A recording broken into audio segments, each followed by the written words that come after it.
وہ ماہ شعبان کی 29 تاریخ کو اور ماہ رمضان کی 29 تاریخ کو اپنے اپنے چھتوں کے اوپر لوگ چڑھے ہوتے تھے تو چاند دیکھتے تھے۔ مغرب کی نماز کے ٹائم، مغرب سے پہلے مغرب کے بعد چاند دیکھتے تھے 29 تاریخ کو۔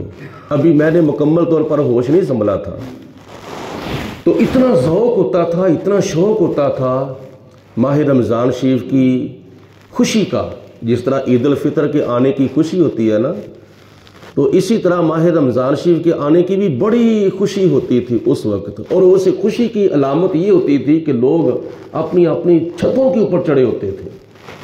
تو اگر اللہ کا فضل ہوتا، چاند نظر آ جاتا تھا، تو ہمارے محلے کے اندر ایک بزرگ ہوتے تھے بابا جی، آج بھی ان کی اولاد ماہ رمضان شریف کے اندر سحری کے ٹائم ڈھولک بجاتی ہے۔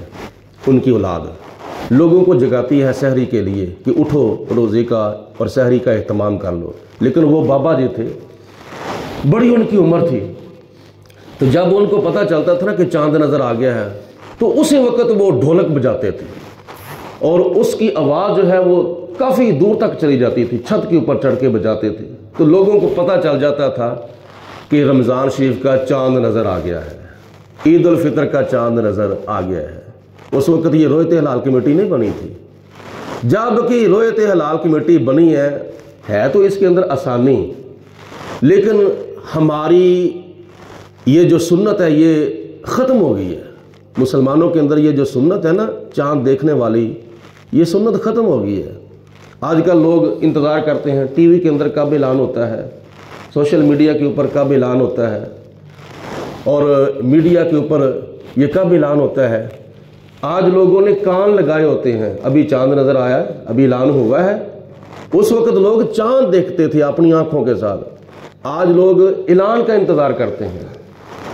تو نبی پاک علیہ الصلوۃ والسلام کی یہ بڑی محبوب پیاری سنت ہے، چاند نظر آئے یا نہ آئے، لیکن اس سنت کو ضائع نہیں کرنا چاہیے۔ مغرب کی نماز کے فوراً بعد اپنی اپنی چھت کے اوپر یا کھلے میدان میں یا کھلے بازار میں کھڑے ہو جاؤ، ایک مرتبہ بس ایسے کر کے کرنا ہے، چند منٹ کے لیے، بس ایسے کر کے دیکھنا ہے چند منٹ کے لیے ایسے، تو ہوگا کیا؟ اللہ تعالیٰ 100 شہیدوں کا ثواب عطا فرمائے گا۔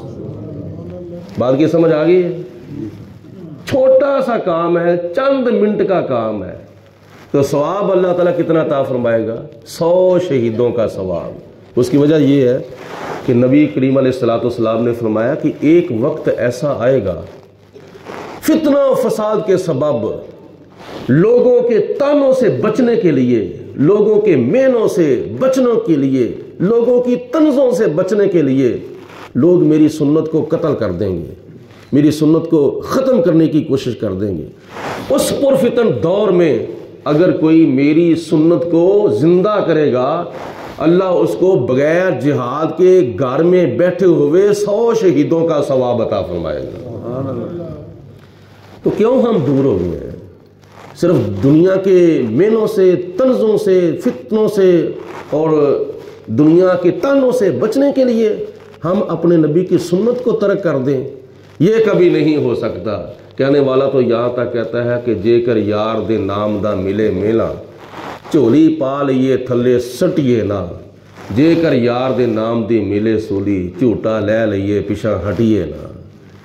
ہمارے قبلہ الحاج پیر مفتی ابو داؤد پیر مرشد رحمۃ اللہ تعالیٰ علیہ فرماتے ہوتے تھے کہ جب کوئی دین کے معاملے میں تُنے تانا دے نا، تو نے ٹوپی سر پہ پہن لی ہے تو بھی مسیطڑ ہو گیا ہے۔ اگر کوئی کہے اور تو 5 وقت کی نماز پڑھنے لگ گیا ہے، بڑا مسیطڑ ہو گیا، بڑا حاجی نمازی ہو گیا میں، تو اسے سمجھاؤ اللہ کے بندے میں فلاں محفل میں گیا تھا، فلاں درس قرآن میں بیٹھا تھا، کسی دین کے خادم نے مجھے مسئلہ بتایا تھا، میں نے اسی کے اوپر عمل کر لیا ہے، بات ختم۔ پھر بھی وہ نہ مانے، پھر بھی وہ تانے دئی آئے، پھر بھی وہ باز نہ آئے، تو حضور قبلہ حاجی صاحب فرمایا کرتے تھے بس پھر یہی سمجھو رائی راہ ننگ دے پینے تے کتے بھونک دینے تے، وہ کتیاں دے بھونکن دے نال رائیاں نے اپنا رات نہیں نہ چھڑ دینا۔ اس لیے اس طرح کے معاملات ہوتے رہتے ہیں، لوگ تانے وغیرہ طنزیں وغیرہ کرتے رہتے ہیں، لیکن نبی پاک علیہ الصلوۃ والسلام کی سنت کا دامن جو ہے چھوٹتی ہے خدائی تو چھوٹے، تیرا رشتہ نبی سے نہ ٹوٹے۔ حضور علیہ الصلوۃ والسلام کی سنت کو اپناؤ اور اس پرفتن دور کے اندر ایک ایک سنت کے بدلے 100 شہیدوں کا ثواب حاصل کرو۔ سنتیں تو اور بھی بڑی ہیں، لیکن یہ ضمناً سنت آج 29 شعبان کے ضمن میں آئی ہے، تو سب مسلمانوں نے، تمام بھائیوں نے اپنے گھر والوں کو بھی کہو، اپنے دوسرے بچوں کو بھی کہو یہ سنت جو ہے، اگرچہ گواہی جو ہے وہ بالغ کی، سمجھدار کی قبول کی جائے گی، لیکن ثواب تو سب کو ملے گا نا۔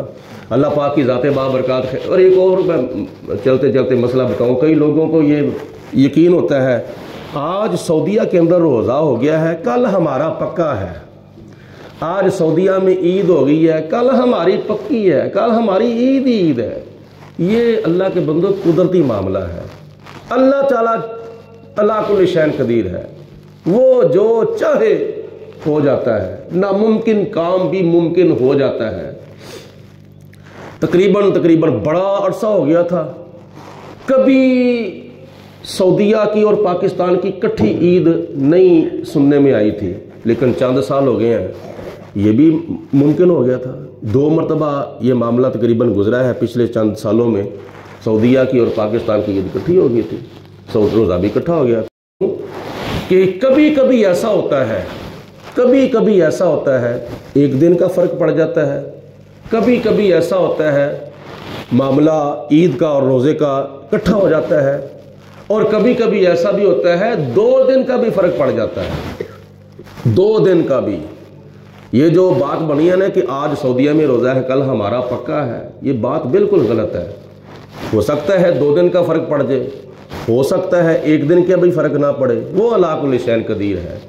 نبی پاک علیہ الصلوۃ والسلام نے ارشاد فرمایا جس بستی کے اندر، جس علاقے کے اندر چاند نظر آ جائے وہاں روزہ بھی رکھو، وہاں عید کر لو، اور جس علاقے کے اندر چاند نظر نہ آئے یا موسم ابر آلود ہو تو نبی پاک علیہ السلام نے فرمایا وہاں 30 دن جو ہے وہ پورے کیے جائیں۔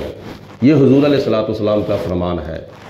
کون سی قرآن پاک کی آیت میں اور کون سی حدیث پاک کی روایت میں لکھا ہوا ہے کہ پوری دنیا کے اندر ایک ہی دن روزہ ہونا چاہیے، ایک ہی دن عید ہونی چاہیے؟ کہیں بھی نہیں لکھا ہوا۔ یہ ضرور ہے کہ نبی پاک علیہ الصلوۃ والسلام نے فرمایا جہاں چاند نظر آ جائے وہاں روزہ رکھو، جہاں چاند نظر نہ آئے وہاں 30 دن جو ہے وہ پورے کیے جائیں۔ یہ حضور کا فرمان ہے، لیکن یہ کسی حدیث پاک میں یا کسی قرآن پاک کی آیت میں نہیں کہ ایک ہی دن میں پوری دنیا کے اندر روزہ ہونا چاہیے، ایک ہی دن میں پوری دنیا کے اندر عید ہونی چاہیے۔ یہ بالکل نظریہ غلط ہے۔ بعض اوقات ہماری روایت حلال کمیٹی کا یہ جو نظریہ ہے یہ کوئی قرآن پاک یا حدیث پاک کے مطابق نہیں ہے۔ ٹھیک ہے، اتفاق اتحاد آپس میں ہونا چاہیے، لیکن شرعی مسئلہ جو ہے وہ اپنی جگہ پہ ہے۔ باقی وضاحت انشاءاللہ تعالی خطبہ جمعہ کے موقع پر اللہ پاک ہم سب کو عمل کرنے کی توفیق عطا فرمائے۔ وآخر دعوانا ان الحمدللہ رب العالمین، الصلاۃ والسلام علیک یا سیدنا رسول اللہ وعلی آلک وصحابک یا سیدی یا حبیب اللہ، الصلاۃ والسلام علیک یا رحمت